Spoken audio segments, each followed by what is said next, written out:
guys, welcome to Zevi Vlog. So আজি আমি সকলোৱে জানো যে আজি লক্ষ্মী পূজা। So আজিৰ দিনটোত মই আপোনালোকৰ ওচৰলৈ লৈ আহিছোঁ এটা খুব ধুনীয়া ভিডিঅ'। আশা কৰোঁ আপোনালোকে চাই ভাল পায়। আমি এতিয়া নামঘৰলৈ যাবলৈ ৰেডি হৈ আছোঁ। মানে আমাৰ নামঘৰত আজি দিহানাম হ'ব। So বলক নামঘৰৰ এটা কিছু দৃশ্য দেখাওঁ, মানে দিহানাম লোৱা বলক।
আমি সকলোৱে জানো যে দুৱাৰমুখত লক্ষী পূজাৰ দিনাখনি দুটা ঘটি দি তাত ধান দি থৈ দিব লাগে।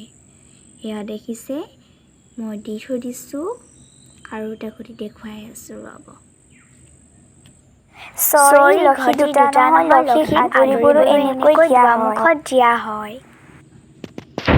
এতিয়া মই চাকি জ্বলাইছোঁ, দেখিছে দুৱাৰমুখত এনেকৈ, আৰু বহুত জ্বলালোঁ চাকি, কিন্তু দেখাব নোৱাৰিলোঁ, সৰি। আৰু এয়া তুলসী তলত জ্বলাইছোঁ চাকি। এয়া লক্ষী পূজাৰ স্পেচিয়েল ৰুটি বনাইছোঁ, চবৰে কাহিনী গ'ল, এইখিনি মোৰ দেই। চ' কেনেকুৱা লাগিলে আজি মোৰ ভিডিঅ'টো অলপ শ্বৰ্ট হ'ল, বাট বনাবলৈ চেষ্টা কৰিলোঁ লক্ষী পূজা বুলি আপোনালোকৰ লগত শ্বেয়াৰ কৰিলোঁ। যদি ভিডিঅ'টো ভাল পালে তেনেহ'লে লাইক কৰিব, সকলোৱে শ্বেয়াৰ কৰিব, আৰু লগতে মোৰ চেনেলটো ছাবস্ক্ৰাইব কৰি দিব, আৰু লগতে বেল আইকনটো প্ৰেছ কৰি দিব। আপোনালোকক মই আকৌ লগ পাম এটা নতুন ভিডিঅ'। তেতিয়ালৈকে ঘৰতে থাকক, সুৰক্ষিত থাকক।